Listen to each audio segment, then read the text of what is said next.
Someone cancels plans on you at the last minute, and you spend the next 3 hours replaying the conversation, wondering if they actually like you. Or your boss gives you feedback on a project, normal, professional feedback, and you go home feeling like you've personally failed as a human being. Or you're watching a random commercial, the one with the dog and the soldier coming home, and suddenly you're ugly crying into your cereal while everyone around you is just fine. Familiar? If it does, I want you to know something before we go any further. You are not broken, you are not weak, and you are definitely not too much. But something very real and very specific is happening inside your nervous system that most people, including the people who told you to toughen up, never actually understood. So today, we're going to talk about sensitivity. Real sensitivity, not the word people throw at you like it's an insult, but the psychological, neurological, deeply human experience of feeling things more intensely than the average person. And by the end of this video, I think you're going to see it completely differently. Let's start with a story. There was a psychologist named Elaine Aron who, back in the 1990s, noticed something curious about a specific group of her clients. These people weren't anxious in the clinical sense, they weren't diagnosed with anything obvious, but they all shared something. They processed information more deeply than others. They were easily overwhelmed by busy environments. They noticed details nobody else caught. They felt other people's emotions almost like they were their own. And almost all of them had heard some version of the same thing growing up. Why are you so sensitive? Aron didn't pathologize this. She studied it. And what she found was that roughly 15 to 20% of the human population, and interestingly, the same percentage appears in over 100 other animal species, carries a trait she called high sensitivity. She called it the highly sensitive person, or HSP. And here's the part that changes everything. It's not a flaw in the system. It's a feature of the system. Think about it this way. Imagine your brain is a camera. Most people's cameras are set to a standard aperture. They let in a normal amount of light, process a normal amount of detail, and produce a clear, functional image. The highly sensitive brain? It's shooting in raw format at maximum resolution, capturing every shadow, every texture, every subtle shift in lighting that other cameras simply don't register. The image is richer, it's more complex, but it also takes a lot more processing power, and sometimes, especially in bright, noisy, overwhelming environments, it gets overexposed. That's not a malfunction, that's just more data coming in than the system was built to handle all at once. Now, here's where neuroscience gets genuinely fascinating. Studies using brain imaging have actually confirmed that highly sensitive people show greater activation in the regions associated with awareness, empathy, and integration of information, particularly the insula, which is sometimes called the brain's internal GPS for emotional and physical states.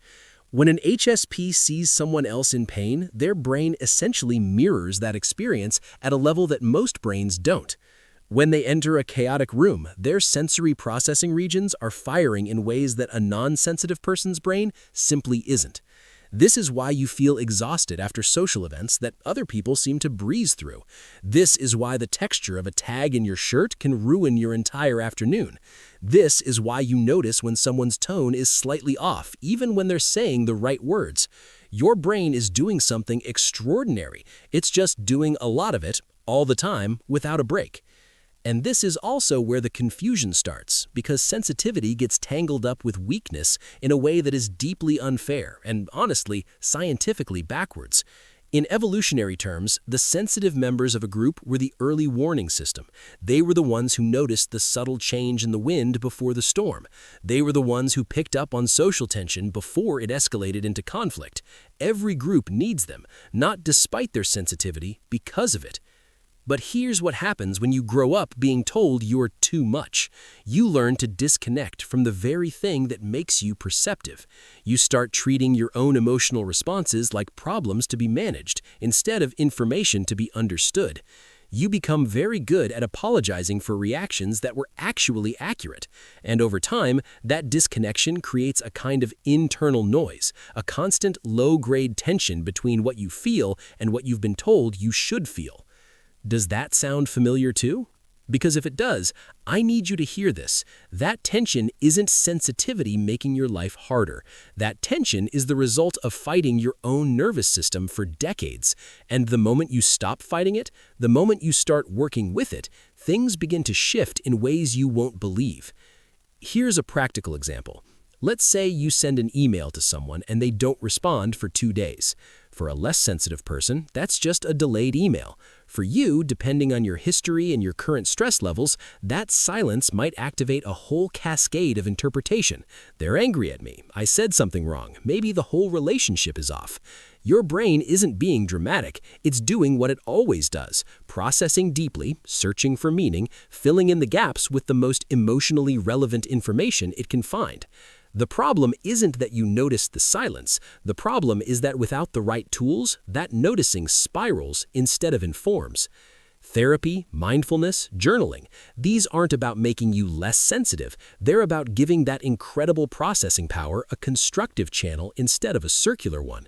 It's the difference between a river with banks and a flood. Same water, completely different outcome. And I want to say something to the people watching this who were told their whole lives to toughen up by parents, coaches, partners, whoever. Those people weren't necessarily cruel. Most of them were just projecting the tools they had.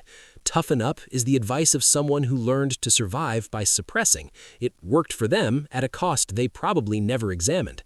But it's not the only way, and it was never actually built for you. You were built for something different. You were built for depth. If this is resonating with you, I want to gently ask you to do something before you keep scrolling. Drop a comment below with a single word that describes how you feel most of the time. Just one word, because I genuinely want to understand who's watching this, and I have a feeling the answers are going to be beautiful and honest, and maybe a little heartbreaking in the best way. And if you haven't subscribed yet, this is me warmly, genuinely, no pressure, but also please inviting you to join this community, because we're going to keep going deeper into exactly this kind of content, and you deserve to have a place that actually gets it.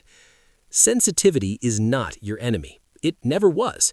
It's the thing that makes you notice beauty in ordinary moments. It's the thing that makes people come to you when they're hurting, because somehow they know you'll actually understand. It's the thing that makes music move through you instead of just at you.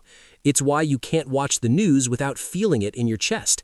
It's why a single kind word from a stranger can turn your whole day around.